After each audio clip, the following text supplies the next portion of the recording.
Halo pemirsa, senang sekali saya Lupita bisa kembali hadir menemani Anda dalam Learning Journal Teknik Reportase dan Investigasi Berita minggu keempat. Seperti biasa, pada edisi minggu keempat perkuliahan Teknik Reportase dan Investigasi Berita, kami akan mengupas rangkaian proses perkuliahan yang dilakukan secara tatap muka di mata kuliah Teknik Reportase dan Investigasi Berita. Mulai dari proses absensi mahasiswa, praktik teknik reportase yang dilakukan, hingga presentasi kelompok makalah dan PPT yang dilakukan oleh mahasiswa. Langsung saja, inilah kilas berita malam ini.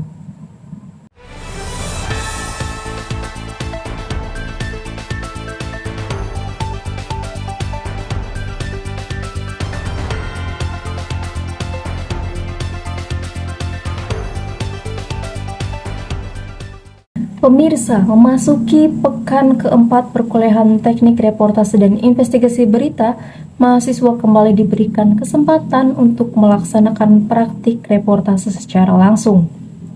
Kegiatan ini menjadi salah satu bentuk pembelajaran yang bertujuan mengasah keterampilan mahasiswa dalam menyajikan berita secara faktual dan terstruktur. Pada Selasa 23 September 2025, tepat pukul 15.30 waktu Indonesia Barat, dosen pengampu mata kuliah Bapak Adi Kusuma memberikan arahan agar praktik reportase dimulai terlebih dahulu oleh kelompok 2 meski tanpa kehadiran beliau. Rencananya, beliau akan menyusul pada pukul 16.00. Pada kesempatan tersebut, kelompok 2 menampilkan simulasi reportase dengan mengangkat kasus pembunuhan mutilasi Alfi Maulana. Adapun susunan peran dalam praktik kali ini adalah Muajah Jundiah sebagai news anchor, Jessica Cipta bertugas sebagai reporter, Aman berperan ganda atau double job sebagai kameramen sekaligus operator, Luvita memainkan peran pihak kepolisian, serta 2 narasumber yang dihadirkan, yakni Aman sebagai warga saksi mata sekaligus ketua RT, dan Ajudin yang memerankan pelakunya, yakni Alfi. Terhadap pelaku yang ditangkap pemirsa, Anda menyaksikan Bung TV bersama saya Muajah Jundiah dalam program edisi News. Pemirsa, jalannya praktik kali ini benar-benar menarik. Mulai dari pembukaan hingga wawancara narasumber, setiap detail tersaji dengan persiapan yang matang. Bahkan dosen pengampu mata kuliah ketika hadir memberikan apresiasi atas penampilan kelompok 2 yang dinilai sangat baik. Ini pelaku melampiaskan seluruh amarahnya. Saya diceritakan bagaimana pada saat Bapak menemukan foto manja. Bukan hanya dari sisi teknis penyajian, namun juga kekompakan timnya, keberanian reporter di lapangan, serta kesesuaian narasumber dengan fakta simulasi menjadi nilai tambah tersendiri. Asal rebut aja narasumber. Menerima laporan kasus ini. Pertama tuh sebenarnya saya kaget. Praktik ini juga memperlihatkan bagaimana sebuah berita investigasi membutuhkan koordinasi yang solid antar anggota tim. Lalu saya naik ke atas, lantai. Puncaknya setelah korban mengunci saya dari luar. Selain itu, suasana kelas pun terasa hidup. Mahasiswa lain menyimak dengan antusias, bahkan sesekali memberikan tepuk tangan sebagai bentuk dukungan. Dari sini terlihat bahwa pembelajaran tidak hanya berhenti di teori, tapi juga benar-benar mengasah keterampilan jurnalistik mahasiswa secara nyata. Dengan demikian, praktik kelompok 2 pada pertemuan minggu keempat ini menjadi contoh nyata bahwa persiapan yang matang, kerjasama tim, serta penguasaan materi dapat menghasilkan sebuah simulasi reportase investigasi yang berkualitas. Bahwasanya pelaku pernah bekerja. Pemirsa, setelah penampilan dari kelompok 2, kegiatan perkuliahan dilanjutkan dengan presentasi makalah dan PowerPoint dari kelompok 1. Adapun anggota kelompok ini terdiri dari Ajudin, Yusuf, Berlian, Amelia, dan Nurlela. Dalam presentasinya, kelompok 1 memaparkan materi tentang reportase dan reporter. Beberapa poin penting yang disampaikan ada antara lain pengertian reportase sebagai kegiatan jurnalistik yang dilakukan dengan meliput langsung peristiwa di lapangan, serta syarat-syarat reportase yang meliputi kode etik jurnalistik, fairness doctrine, keseimbangan berita, dan prinsip check and recheck.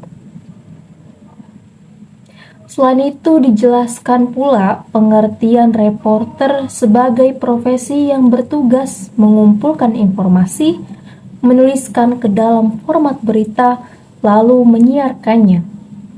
Kelompok 1 juga menyoroti keterampilan yang harus dimiliki seorang reporter, seperti kemampuan menulis kreatif, rasa ingin tahu tinggi, komunikasi efektif, riset mendalam, hingga penguasaan teknologi.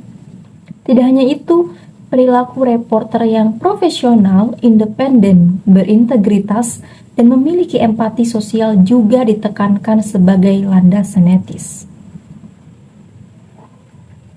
Tantangan yang dihadapi reporter di era modern pun turut dipaparkan, mulai dari perkembangan teknologi dan kecerdasan buatan, tantangan operasional liputan, faktor keamanan, hingga kebutuhan adaptasi konten yang kreatif.